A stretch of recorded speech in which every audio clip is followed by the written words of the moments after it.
आधी हकीकत आधा फसाना। देश में एक ऐसा भी मंदिर है जहां भगवान की एक जीती जागती मूर्ति के मौजूद होने का दावा किया जाता है। जी हां, जीती जागती। कोई भक्त मूर्ति को छूता है तो भगवान को उसका एहसास होता है। चोट लगती है तो उन्हें दर्द भी होता है। कोई जख्म लगता है तो लहू बहता हुआ दिखाई देता है। ऐसा लगता है मानो भगवान का शरीर इंसानी रूप में साक्षात मौजूद है। लोग तो यहां तक कहते हैं कि उस मंदिर में भगवान विष्णु का नरसिंह अवतार आज भी जिंदा है। तो आज चलते हैं उस दरबार में और दर्शन करते हैं जीते जागते भगवान का।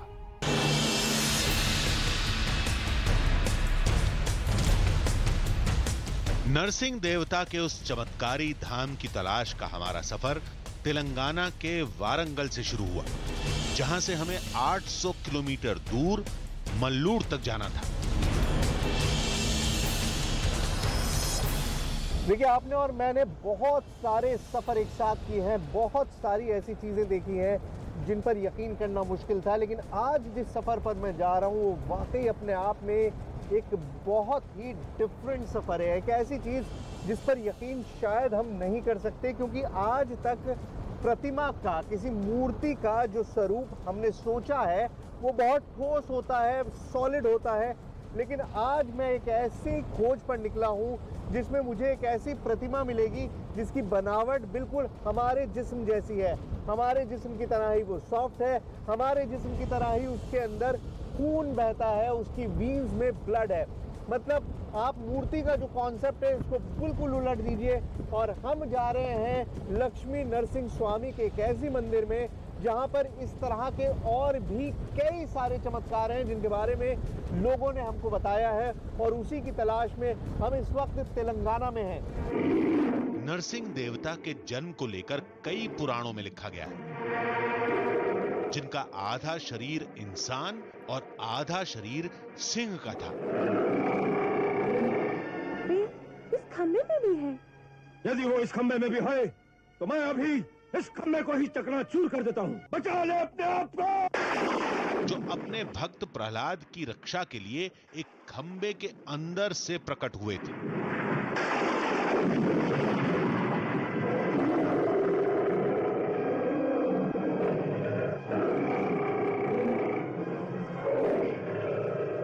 भगवान विष्णु के सभी अवतारों में नरसिंह अवतार सबसे छोटा माना जाता है, जिसकी लीला बहुत जल्द ही खत्म हो गई थी।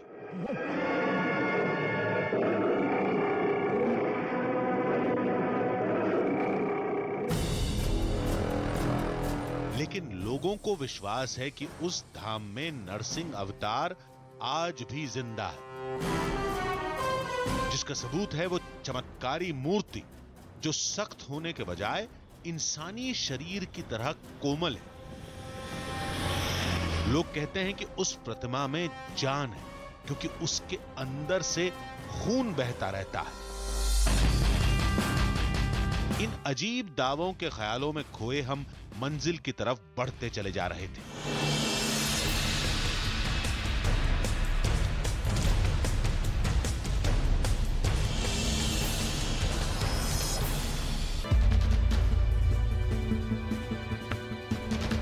थोड़ी देर बाद नरसिंह देव का वो चमत्कारी धाम हमारे सामने था। मंदिर तो नया था, लेकिन इससे जुड़ी आस्था सदियों पुरानी है। जानकारी के मुताबिक धाम की वो चमत्कारी मूर्ति स्वयंभू है, जो पहाड़ के अंदर से प्रकट हुई थी। बाद में उसी पहाड़ पर यह मंदिर बना दिया गया। ये मल्लूर गांव का नदी का किनारे में वो सोने का स्वामी है। मैं यहाँ पहाड़ का अंदर हूँ। हमको बाहर आने का पूछा। बाद में स्वामी का प्रार्थना करके, स्वामी आप हमको मिला नहीं है, आप कहाँ है पूछता है तो वो स्वामी फिर एक पहाड़ में सिंबल दिया। मैं यहाँ है पूछ के एक सिंबल दिया। वो सिंबल में पहाड़ खोला। पहाड़ को खोलने का टाइम में स्वामी का मूर्ति का मूल मूर्ति का स्वामी स्वयंभू स्वामी वो स्वयंभू स्वामी बाहर आने का टाइम में स्वामी का पेट ज़्यादा है, इसीलिए उस पेट के नीचे वो सब्बल से मारने तक स्वामी का नाभि का नीचे वो फूट गया। अच्छा, फूट गया वो फूट गया। फूट होने का उधर से ज़्यादा ब्लड आया। ब्लड का पूछता है क्या वो? ब्लड, खून आया। हाँ, खून आया। मंदिर के पुजारी के मुताबिक नरसिंह देव की वो चमत्कारी मूर्ति पहले पहाड़ों में दबी थी। वहां से लोगों को कोई चमकती हुई चीज दिखाई दी। लोगों ने उस पहाड़ को खोदना शुरू किया। फिर पहाड़ के अंदर से नरसिंह देव की वो रहस्यमय मूर्ति निकली। खुदाई के वक्त एक फावड़ा मूर्ति के पेट पर लग गया था, जहां से खून निकलने लगा था।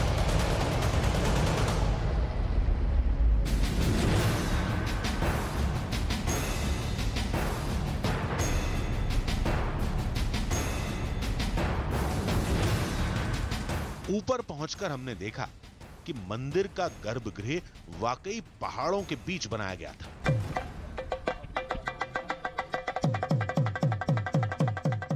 यानी लोगों की पहली बात सही निकली। यहां आकर पता चला कि किसी को भी गर्भगृह के अंदर जाने की इजाजत नहीं है, सबको बाहर से ही दर्शन करने पड़ते हैं।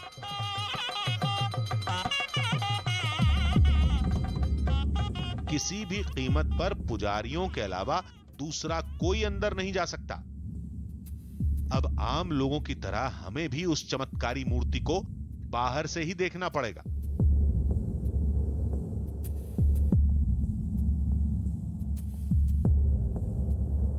तो फाइनली मल्लूर के टॉप पर उस स्वामी मंदिर में हम पहुंच चुके हैं, नरसिंह स्वामी मंदिर में, जिसके बारे में हम आपको शुरू से बताते आए हैं कि यहाँ पर एक जीता जागता चमत्कार लोगों को दिखाई देता है।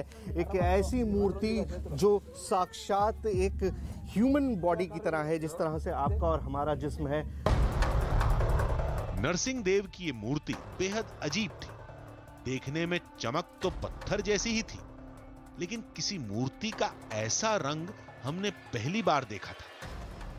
देखिए, ये ऊपर जो आपको दिखाई दे रहा है ये मुकुट है, और मुकुट के नीचे आंखें हैं, नाक है, और होठ आपको फॉर्मेशन पूरा मुंह का दिखाई दे रहा है। और साथ ही नीचे जब आते हैं तो पूरा ह्यूमन बॉडी की तरह है, एक शरीर की तरह है, जिस तरह से एक मानव का शरीर होता है। और नाभि क्षेत्र इंपॉर्टेंट है, क्योंकि वहाँ पर हल्दी लगाई जाती है। इसमें चोट लगी थी, खून निकलता है वहाँ से, तो ये नाभि क्षेत्र जो है ये बहुत इंपॉर्टेंट है। यहाँ पर हल्दी लगाते हैं और उसी हल्दी को जो है वो दिया जाता है लोगों को प्रसाद के तौर पर। ये सॉफ्ट है, किस तरह से दिखाइए ज़रा दबा के कहीं से। ये पूरा फूल जो है इसमें समा जाएगा, उतर जाएगा। देखिए बिल्कुल सॉफ्ट है, जैसे ही फूल रखा वो फूल उसके अंदर चला गया, पूरा फूल अंदर दबा दिया है। आपकी उंगली जहाँ पर है, आप उंगली रख के दिखाइए पंडित जी, वहीं पर ये देखिए पूरा फूल अंदर चला गया। इतनी सॉफ्ट मूर्ति है, इस तरह की कोई भी मूर्ति आपको पूरी दुनिया में कहीं नहीं मिलेगी। ये देखिए, ये पूरा जो है शरीर, जिस तरह से हमारा शरीर सॉफ्ट होता है, जब आप छूते हैं उसे दबाते हैं तो दब जाता है, बिल्कुल उसी तरह से फूल को अगर उस पर रख के दबाते हैं तो वो अंदर चला जाता है। एक बार और करके दिखाइए पंडित जी। ये देखिए बिल्कुल सेंटर में आप देखिए, यहाँ पर दिखाएंगे आपको एक पूरा फूल जो है ये दबाया और पूरा का पूरा फूल अंदर चला गया। पूरा का पूरा फूल जो है वो अंदर चला गया। और बड़ी बात यह है कि पूरी फॉर्मेशन आपको अभी ऐसा लगेगा जैसे दब जाती है, लेकिन कुछ वक्त बाद ये पूरा प्लेन हो जाता है, पूरा वापस से वैसा ही हो जाता है, समतल हो जाता है। जिस तरह से आपने छोड़ा होता है उसी तरह से वापस देखिए, अब उसको समतल कर दे रहे हैं। पंडित जी कैसे समतल कर रहे हैं उसको? समतल करिए, हाथ फेरिए उसके ऊपर। हाँ, ये देखिए वापस उस पूरे शरीर को समतल कर दिया जाता है। ये सब करने के बाद जब पुजारी ने अपना हाथ दिखाया तो हाथ में जो लगा था उसे लोग खून का नाम देते हैं। मूर्ति देखने में तो शिला की ही लग रही थी, लेकिन कोई शिला इतनी मुलायम कैसे हो सकती है? और सबसे बड़ी बात, हाथ में लगने वाली ये चीज खून है या कुछ और? फिर हमने तय किया कि इस रहस्य को सुलझाने में हम पूरी ताकत लगा देंगे।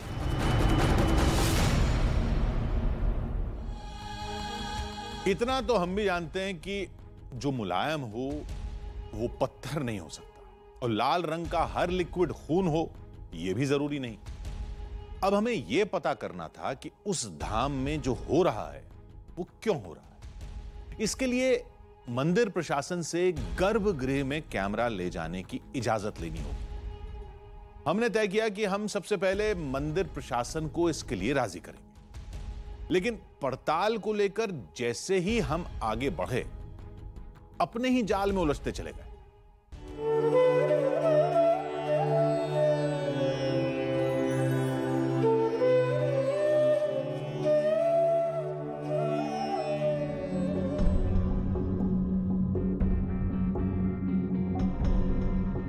रहस्य सुलझाने के चक्कर में हम अगली सुबह बहुत जल्दी ही मंदिर पहुंच गए।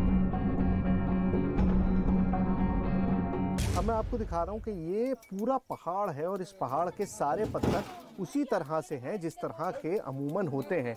ये पत्थर उतने ही सख्त हैं जितना कि पहाड़ के पत्थर को होना चाहिए। आप मारिए, तोड़िए, आप पत्थर उठा के दूसरे पत्थर से इसके ऊपर चोट कर दीजिए और आप देखेंगे कि कहीं पर भी कुछ नहीं होगा।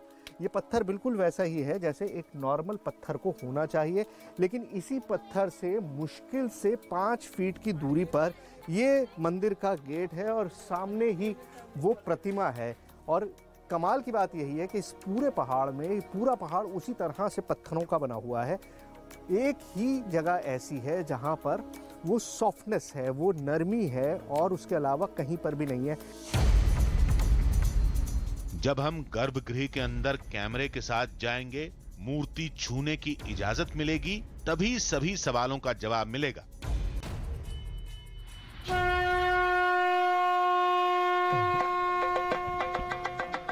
हमने अंदर जाने और मूर्ति को छूकर देखने के लिए पुजारी से इजाजत मांगी, लेकिन पुजारी ने आस्था का हवाला देकर साफ इनकार कर दिया। बहुत मनाने के बाद केवल हमारे कैमरामैन को अंदर जाने की इजाजत मिली, लेकिन मूर्ति को नहीं छूने की शर्त के साथ। हमारे सामने शर्त मानने के अलावा और कोई चारा भी नहीं था। जब अंदर पहुंचे तो मूर्ति को शाम की पूजा के लिए तैयार किया जा रहा था। हमने प्रतिमा को गौर से देखा, जिसका रंग रूप बेहद अजीब था। छूने की इजाजत नहीं थी और यह एक फ्रेम के अंदर था, लिहाजा यह पक्का करना मुश्किल था कि यह मूर्ति पत्थर की ही बनी है या किसी और चीज की। नरसिंह देव की प्रतिमा को तिल के तेल से स्नान कराया जा रहा था। पूरी मूर्ति पर लाल रंग लगा हुआ था। वहां खड़े पुजारी की निगाह लगातार हम पर थी और हम इस मूर्ति की पहेली सुलझाने में जुटे थे, लेकिन छुए बगैर अपने इस काम को अंजाम देना मुश्किल था। फिर मूर्ति में फूल धंसाकर दिखाया गया। फूल लगाते समय मूर्ति से लाल रंग का कोई गाढ़ा लिक्विड निकल रहा था।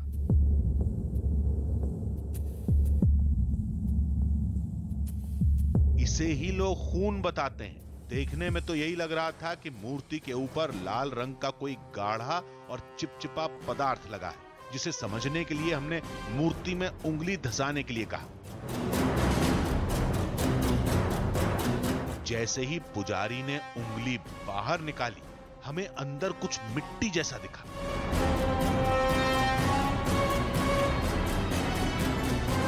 लेकिन छुए बगैर इसे पक्का नहीं कह सकते थे और मूर्ति को छूना मना भी था। खैर, किसी तरह से इस पूरी तस्वीर को कैमरे में कैद कर दिमाग में कई सवाल लिए हम वहां से निकल गए।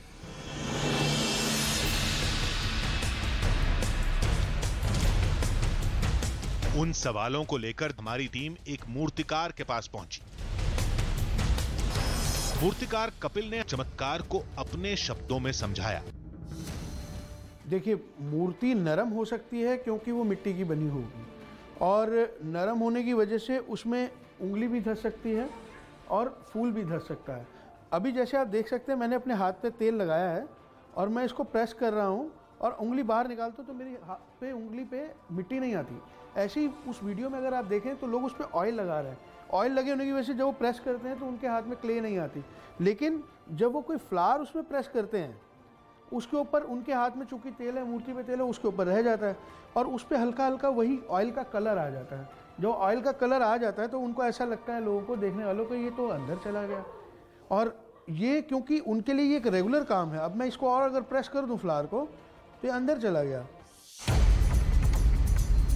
अगर इस बात को मान भी लिया जाए तो वो लाल रंग का गाढ़ा लिक्विड क्या था जिसे लोग खून का नाम देते हैं? पहाड़ों में पत्थरों के अंदर कई तरह का सब्सटेंस निकलता है, पानी निकलता है पहाड़ों में पत्थरों में से, कई जगह ऑयल निकलता है, कई जगह शिलाजीत भी निकलती है। शिलाजीत भी जो है वो ब्लैक कलर की होती है, लेकिन थोड़ी और लिक्विड फॉर्म में आएगी तो ब्राउन कलर की हो जाएगी। तो वो उसको ब्लड की संज्ञा दे सकते हैं, क्योंकि मुझे नहीं लगता कि गांव वालों को नज़दीक से जाके छूने भी देते होंगे उसे। मूर्तिकार के मुताबिक नरसिंह देवता की उस मूर्ति को छूने के बाद ही पक्के तौर पर रहस्य पर से पर्दा उठाया जा सकता है। अब इस आधार पर चमत्कार के दावे पर शक तो किया जा सकता है, लेकिन भगवान के उस दरबार से जुड़ी आस्था पर सवाल नहीं खड़ा किया जा सकता।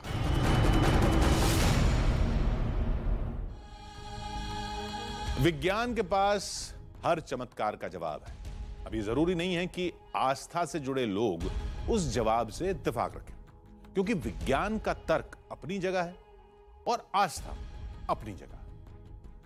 तो अगले हफ्ते फिर मिलेंगे एक नई कहानी के साथ, जिसमें थोड़ा सच होगा, थोड़ा बहाना, आधी हकीकत, आधा फसाना।